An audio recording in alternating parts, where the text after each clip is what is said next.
सबसे पहले मैं विश्व गुरु तथागत गौतम बुद्ध को नमन करते हुए आज धम्मचक्र प्रवर्तन दिवस अर्थात गुरु पूर्णिमा के पावन अवसर पर सम्राट अशोक क्लब भारत द्वारा आयोजित इस कार्यक्रम की अध्यक्षता कर रहे सम्राट अशोक क्लब के राष्ट्रीय अध्यक्ष माननीय डॉक्टर दीनानाथ मौर्य जी, राष्ट्रीय प्रवक्ता आदरणीय डॉक्टर सच्चिदानंद मौर्य जी, उपाध्यक्ष डॉक्टर आरपी मौर्य जी, राष्ट्रीय प्रवक्ता राष्ट्रीय महासचिव माननीय शत्रुघ्न सिंह साक्य जी, आज के इस कार्यक्रम के आयोजन समिति के अध्यक्ष कह सकते हैं उत्तर प्रदेश महासचिव माननीय हरीशचंद्र मौर्य जी, सभी प्रदेश प्रभारी पदाधिकारी, कार्यक्रम संचालक महोदय, सोशल मीडिया एवं सांस्कृतिक कार्यक्रम के साथी, आज के कार्यक्रम के मुख्य अतिथि इंजीनियर माननीय विजय कुमार कुशवाहा जी,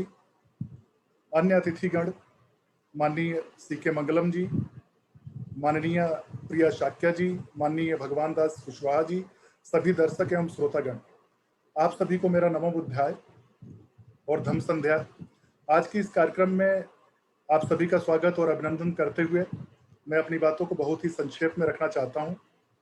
आज का दिन बहुत ही मंगल है, बहुत ही महत्वपूर्ण है। आज के ही दिन भगवान बुद्ध ने 5 शिष्यों को शिक्षा देकर भिक्षु संघ की स्थापना किए तथा पूरे विश्व को असभ्यता रूपी अंधकार से प्रकाश की ओर ले जाने के लिए निकल पड़े और विश्व गुरु कहलाए। मैं धार्मिकता और आध्यात्मिकता से हटकर थोड़ा सा गुरु शब्द के आज के व्यवहारिक पहलू पर बात करना चाहता हूं। हम गुरु को शिक्षक, गाइड, उस्ताद, रहबर अर्थात मार्ग दिखाने वाला, रोल मॉडल आदि नामों से जानते हैं। लेकिन पहला प्रश्न है कि शिक्षक या गुरु होता कौन है। बहुत लोगों को मैं देखता हूं कि आज के जो युवा हैं, आज के जो लोग हैं, कभी उनसे अगर गुरु के बारे में बात करिए या कभी शिक्षक के बारे में बात होती है तो उनको ये नहीं पता होता है कि एक शिक्षक, एक गुरु होता कौन है। तो मैं उनको बताना चाहता हूं कि मेरी नज़र में यह वह व्यक्ति है जो हमें अंधकार से प्रकाश की ओर लेके जाते हैं, मार्गदर्शन करते हैं, सही और गलत में फर्क बताते हैं, हमारे आचरण में परिवर्तन लाते हैं, हमारे कार्यों में गति प्रदान करते हैं, हमारे लिए सफलता का मार्ग प्रशस्त करते हैं। और जो ये सारा कुछ करते हैं वह हमारे गुरु होते हैं। बहुत बार ऐसा होता है कि हम किसी कार्य को किसी तरह से सीख करके और उसमें सफलता पा लेते हैं, लेकिन उसमें हमें बहुत वक्त लगता है। जब हम स्वयं के द्वारा, खुद के द्वारा सीख कर कुछ करना चाहते हैं या सफल होना चाहते हैं तो उसमें बहुत वक्त लगता है। लेकिन जैसे ही एक अच्छा गुरु मिल जाता है तो हमारी वो जो सफलता है वो बहुत जल्दी हमारे कदमों में होती है और हमारे उन कार्यों में गति मिलता है। मानव जीवन के कई पड़ाव होते हैं और अलग अलग पड़ावों पर अलग अलग प्रकार के शिक्षकों की आवश्यकता होती है। जैसे बाल्यावस्था में माता पिता तथा परिवार के अन्य लोग महत्वपूर्ण शिक्षक के रूप में होते हैं। जब हम थोड़े बड़े होते हैं तो स्कूल में अलग प्रकार के शिक्षक होते हैं, अलग प्रकार का एक गुरु मिलता है हमें। जब कोई प्रोफेशनल कोर्स करते हैं तो वहाँ गुरु कोई और हो जाता है। जब हम नौकरी या किसी पेशे में जाते हैं तो वहाँ भी गुरु की आवश्यकता पड़ती है। जब हम किसी सामाजिक कार्य को करना चाहते हैं तो वहाँ भी गुरु या कोई ना कोई रोल मॉडल चाहिए होता है जिसके जैसा हम बनना चाहते हैं या करना चाहते हैं। तो गुरु की महिमा बहुत बड़ी है और मैं आप सभी को बधाई देना चाहता हूं कि आज टोक्यो ओलंपिक में वेट लिफ्टर मीराबाई चानू ने सिल्वर पदक जीता है भारत के लिए। और उनका मैं कहीं देख रहा था कुछ एक न्यूज फ्लैश, उसमें उन्होंने जिक्र किया है, उन्होंने ये जिक्र किया है कि मणिपुर की जो कुंजा रानी देवी जो कि वेट लिफ्टर है और उन्होंने भी वर्ल्ड चैंपियनशिप और एशियन गेम्स वगैरह में खेला है। तो उन्होंने बताया कि वो मेरी रोल मॉडल रही है, उनको देख करके मेरे मन में वेट लिफ्टिंग करने की इच्छा जागृत हुई। मैं उनके जैसा बनना चाहती थी, मैं उनको देख के मैंने सीखा, मैंने प्रयास किया और आज मुझे ये पदक ये आज मुझे प्राप्त हुआ है, वो उनकी वजह से प्राप्त हुआ है। और मैं एक और शख्स की अगर मैं बात करूं तो भारत के पूर्व राष्ट्रपति मिसाइल मैन कलाम साहब ने अपने बायोग्राफी में लिखा है कि उनके हिंदी के गुरु मुलायम सिंह यादव जी हैं। कुछ लोगों को पता भी होगा शायद, अगर किसी ने पढ़ा होगा, उन्होंने लिखा उसमें कि उनके हिंदी के गुरु मुलायम सिंह यादव जी हैं। मुलायम सिंह यादव जी जब डिफेंस मिनिस्टर थे और कलाम साहब जब साइंस एडवाइजर थे, और उन लोगों के बीच में जब बातचीत होती थी तो मुलायम सिंह यादव जी ने उनको प्रेरित कहा, उन्होंने कहा कि भाई आप जो है हिंदी सीखो, और मेरे से जो है मुझसे, मैं उत्तर प्रदेश से आता हूँ, आप साउथ के हो, तमिलनाडु के हो, और आप जो है मुझसे हिंदी में बात करें, कोशिश करें। तो कलाम साहब लिखते हैं कि मैंने कोशिश करके और कुछ ही दिनों में हिंदी बोलना सीख लिया मैंने। वे बोलते हैं अपने बायोग्राफी में वो लिखते हैं कि मैं एमआईटी मद्रास में, उन्होंने एक अपने गुरु का वर्णन किया है कि कैसे उन्हें स्पेस इंजीनियरिंग में सफलता प्राप्त हुई। वे कहते हैं कि मुझे मिसाइल मैन का दर्जा नहीं मिलता अगर विक्रम साराभाई जैसा बॉस और गुरु न मिलता। तो आप समझ सकते हैं कि शिक्षा के अलावा नौकरी और उसमें जो है गुरु का कितना महत्व है। कलाम साहब से किसी ने पूछा कि कैसे जाने कि कौन अच्छा गुरु है। आप गुरु की बात करते हैं और एक शिक्षक की बात करते हैं कि आपने जीवन में जो भी कुछ पाया है, जो भी कुछ किया है, उसमें आपके शिक्षक और आपके गुरु की एक बहुत बड़ी भूमिका है। तो कैसे जाने कि कौन अच्छा गुरु है, सही गुरु की पहचान कैसे करें? तो उन्होंने कहा कि तुम जिसके साथ सहज हो,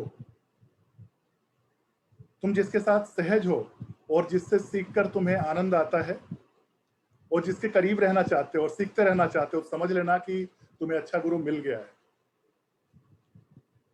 और यदि तुम किसी के साथ सहज हो और तुम्हें उनके उनके करीब रहने में असुविधा है, सहज तो हो, उनकी शिक्षाओं से तुम्हें आनंद नहीं मिलता है, तो ये समझ लेना कि वो तुम्हें जो है तुम्हारा अच्छा गुरु नहीं है।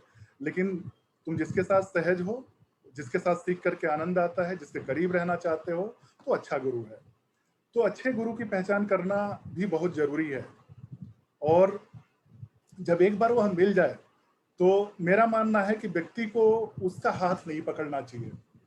अगर अच्छा गुरु मिल जाए तो व्यक्ति को उसका हाथ नहीं पकड़ना चाहिए, बल्कि अपना हाथ उसको पकड़ा देना चाहिए और उसके ऊपर छोड़ देना चाहिए, उसके ऊपर छोड़ देना चाहिए। वो जरूर उस मंजिल तक पहुंचाएगा। अगर व्यक्ति उसका हाथ पकड़ेगा तो हो सकता है बीच में छोड़ भी दे, लेकिन अगर अपना हाथ अगर गुरु को पकड़ा देगा तो गुरु जो है छोड़ने वाला नहीं, अगर अच्छा गुरु मिल गया तो।